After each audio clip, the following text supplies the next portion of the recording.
Hello everyone, Fifon is with you. Today, I will tell you 10 interesting facts about Gravity Falls that you definitely didn't know about. Sit down comfortably. We're starting. Did you know that the city of Gravity Falls was inspired by a real city in Oregon called Boring?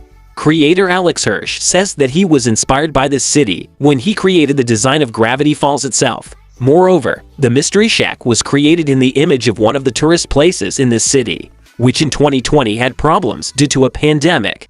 Hirsch did not remain indifferent and decided to help this institution. In his Twitter, he launched a fundraiser for this place so that it would continue to work. It is also an interesting fact that in this institution at the entrance ways a real Bill Cipher, which leads all visitors.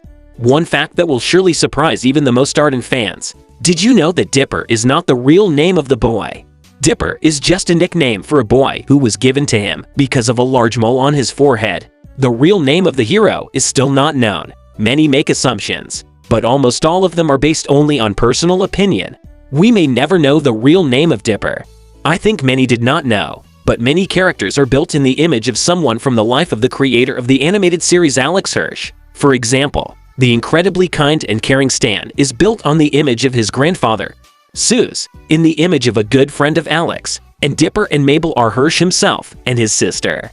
This brings us to the fact, you knew that Mabel had over 60 different sweaters throughout the series. You might think that this is nonsense, but no, that's how many sweaters I could find, all because Hirsch's sister, whom he modeled Mabel after, loves to wear different sweaters.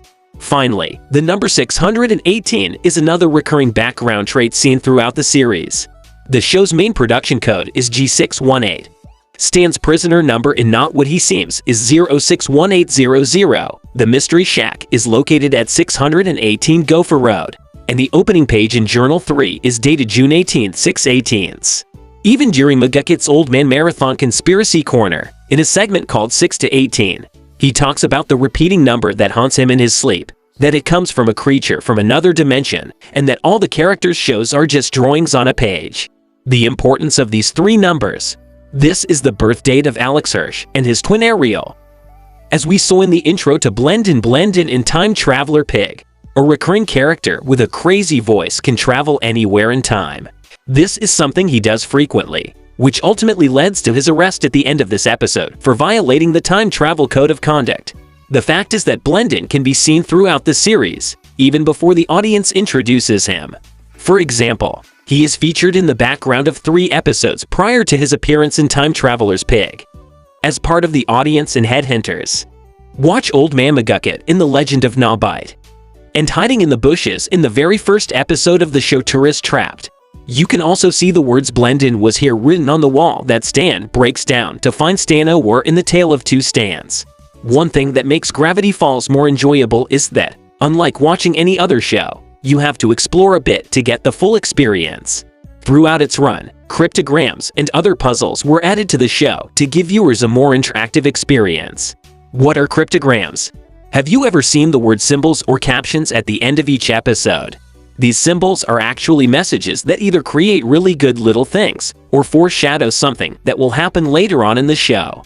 While the opening of Gravity Falls seems like just a cute intro with a catchy theme at first, it turns out to be filled with foreshadowing.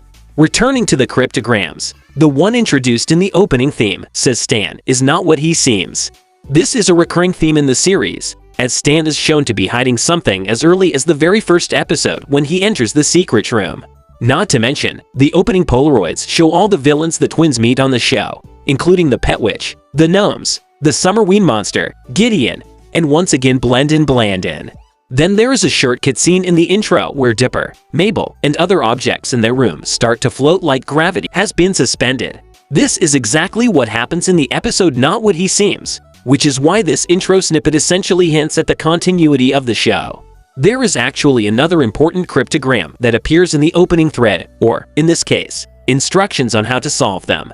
At the end of the theme, whispers can be heard that the fans have deciphered playing backwards to find a way to understand the cryptograms.